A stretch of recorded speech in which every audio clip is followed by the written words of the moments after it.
اعوذ باللہ من الشیطان اللعین الرجیم بسم اللہ الرحمن الرحیم رب اشرح لی صدری ویسر لی امری واحلل عقدۃ من لسانی یفقہوا قولی اللہم صلی علی محمد و آل محمد۔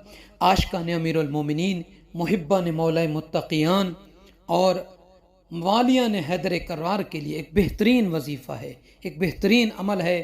مولا کائنات علی بن ابی طالب علیہ السلام کو جو بندے، جو مومنات خلیفہ بلا فاصل مانتے ہیں، حجت خدا مانتے ہیں، امام معصوم مانتے ہیں، اور امام جو ہے منصوب من اللہ مانتے ہیں، اور مظہر العجائب مانتے ہیں، اللہ کی طرف سے وجیہ مانتے ہیں، ان مومنین کے لیے بہترین وظیفہ ہے۔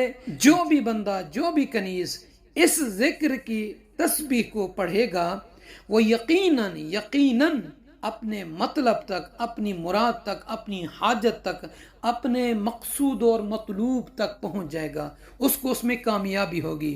کرنا کیا ہے؟ کسی بھی وقت، کسی بھی ٹائم، کسی بھی دن چلتے پھرتے اٹھتے بیٹھتے اس وظیفے کو کر سکتے ہیں۔ 100 مرتبہ یہ وظیفہ پڑھنا ہے۔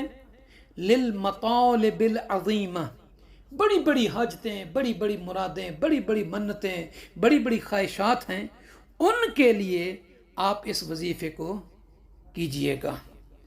100 مرتبہ پڑھنا ہے۔ کیا؟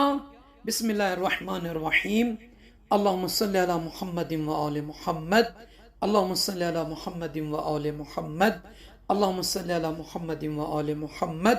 3 مرتبہ صلوات پڑھ کر شروع کیجئے گا اس تسبیح کے ذکر کو۔ یا قاہر العدو، یا والی الولی، یا مظہر العجائب، یا مرتضی علی۔ یا قاہر العدو یا والی الولی، یا مظہر العجائب، یا مرتضی علی۔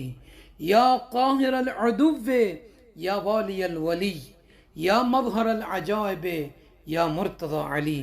100 مرتبہ پڑھ کر اس کے بعد 3 مرتبہ صلوات پڑھیں، اور اس کے بعد اپنی حاجت کو طلب کریں مولا کائنات علی بن ابی طالب علیہ السلام کا واسطہ وسیلہ بنا کر کہ یا سیدنا و یا مولانا یا امیر المومنین یا علی بن ابی طالب علیہ السلام، ان توجہنا واستشفعنا وتوسلنا بک الی اللہ وقدمناک بین یدی حاجاتنا یا وجیہا عند اللہ اشفع لنا عند اللہ۔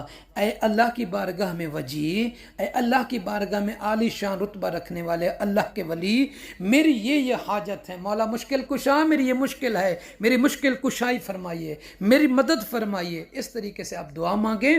عمل کرنے کے بعد یقیناً وہ بندہ کامیاب ہوگا جو اس عمل کے کرتے وقت ذرہ بھر بھی اس کے دل میں کسی بھی چیز کا وہم، گمان، شک نہ ہو، یعنی یقین کامل رکھتے ہوئے اس عمل کو کرنا ہے تو کامیابی ملے گی۔ آپ سب سے عرض ہے کہ اپنی دعا میں یاد فرمائیں گے۔ جزاک اللہ۔